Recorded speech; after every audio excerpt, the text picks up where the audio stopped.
Oyama is a mountain located in Kyoto Prefecture and is said to be the home of one of the strongest demons in the history of Japan, Shutendoji. Shutendoji, which means sake drinking boy, was about 6 meters tall and had 5 horns and 15 eyes. The colour of its head and torso was red, its left leg was black, its right hand yellow, its right foot white and its left hand blue. Shutendoji lived on Oyama, but sometimes appeared in Kyoto city to kidnap the princesses and young maidens, and sometimes it is claimed that he ate people alive. During the reign of Emperor Ichijo, 986 to 1011, a large number of missing people were being reported in the capital city of Kyoto, most of the victims being young women. Abe no Seimei, the famous mystic of the imperial court, determined that the demon king of Mount Oe was responsible for the abductions. The emperor then commanded the samurai warrior Minamoto no Yorimitsu to kill the demon, and so set the task. Yorimitsu and his party left Kyoto in the year 995. First on their journey, the warriors encountered a group of 4 men who turned out to be transformations of 4 deities. At their recommendation, Yorimitsu and his party disguised themselves as priests to fool the demon. The deities also gave them sake and helmets, which they said Yorimitsu would need to defeat Shutendoji. Continuing on in their quest, they travelled through a cave tunnel, after which they came to a river and found an old woman who had been kidnapped and was now serving Shutendoji. The old woman explained that the kidnapped young women were being forced to act as maidservants, but the demon wantonly slaughtered the girls, ate their flesh and drank their blood. The warriors eventually came upon the demon and, now pretending to be priests, convinced the demon king to give them lodging. The demon king treated his guests with sake and began to tell the tale about himself, how he was called Shutendoji, the sake drinking boy, by his underlings for his love of drinking sake. Yorimitsu then offered Shutendoji the sake given to him by one of the deities, which after drinking rendered the demon incapacitated in a drunken state.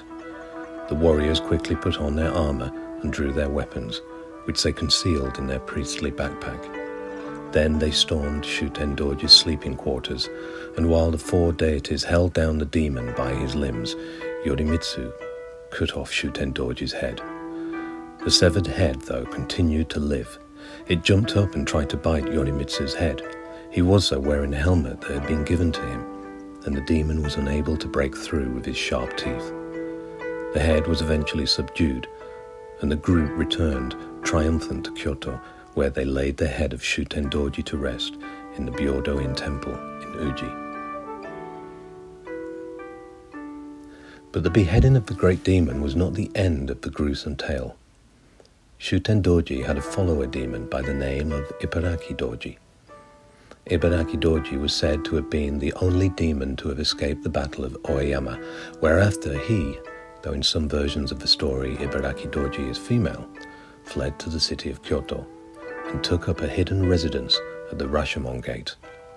The Rashomon Gate was once one of the grand entrances to Kyoto city in the Heian era, built in 789, before the main founding of the city in 794. It was a grand structure at 32 meters in height and almost 8 meters wide. By the time of Ibarakidoji, it had though fallen into disrepair and became known more as a location of disrepute, a hideout for thieves and vagabonds. It was also a location that was often used for the dumping of corpses and unwanted babies. It is then no surprise that Ibarakidoji found his or her way there. The next part of the story is told in 2 different locations, depending on which version of the story you read. One has it at the Rashomon Gate, and the other at Midori Bridge in Kyoto, though both tellings involve a samurai that was involved in the mission to kill Shutendoji, Watanabe no Tsuna. Watanabe no Tsuna of the Minamoto clan, the founder of the Watanabe line, was one of the 4 Guardian Kings, a group of 4 samurai warriors that shared many an adventure in Japanese legend with the famed Minamoto no Yorimitsu. According to the Rashomon telling of the tale, Ibarakidoji was attacking those that passed through the gate. Watanabe no Tsuna was given the task, or gave it to himself, of subduing and defeating the creature. When Tsuna arrived at the Rashomon gate, he was attacked by Ibarakidoji. The demon, though, was not prepared for the strength and fighting skill of Tsuna, and a great battle ensued. Watanabe no Tsuna drew his famous Onikiri demon-slaying sword and cut off the arm of the demon. In agony, Ibarakidoji fled, and the samurai took the arm as a trophy to prove that he had won the battle. In the Modori Bridge version of the event, Ibarakidoji was committing similar activities as at Rashomon. Watanabe no Tsuna was riding horseback by the bridge when he came upon a beautiful young girl. Offering a ride to the girl, she then transformed into the demon and attacked the warrior. Some accounts have the demon flying off to Mount Atago in Kyoto, taking Watanabe with him by the hair. It is then at Mount Atago where their battle was fought. So was the battle at Rashomon, Modori Bridge, or Mount Atago? Regardless of the location, the outcome was the same, in that Ibarakidoji lost an arm at the hands of Watanabe no Tsuna. After defeating the demon, Watanabe no Tsuna showed the arm to Minamoto no Yorimitsu, and together they consulted with the famed geomancer of the time, Abe no Seimei, on what they should do with it. Informing Watanabe that he expected Ibarakidoji to come after his arm, Abe no Seimei instructed that the arm must be sealed in a box, and for 7 days Watanabe no Tsuna must keep it concealed in his home, not letting anyone in or to view the arm. The demon did try to get his arm back, but was held at bay by the power of a magical sutra and an amulet from the geomancer. Desperate to retrieve his lost arm, Ibarakidoji reverted to different tactics on the evening of the 7th day. The demon arrived at Watanabe's home disguised as the samurai's aunt. Convinced that she was whom she seemed to be, he allowed the impostor to enter. After recounting the battle with the Oni to his aunt, the demon in disguise asked Watanabe no Tsuna if she could see the severed arm.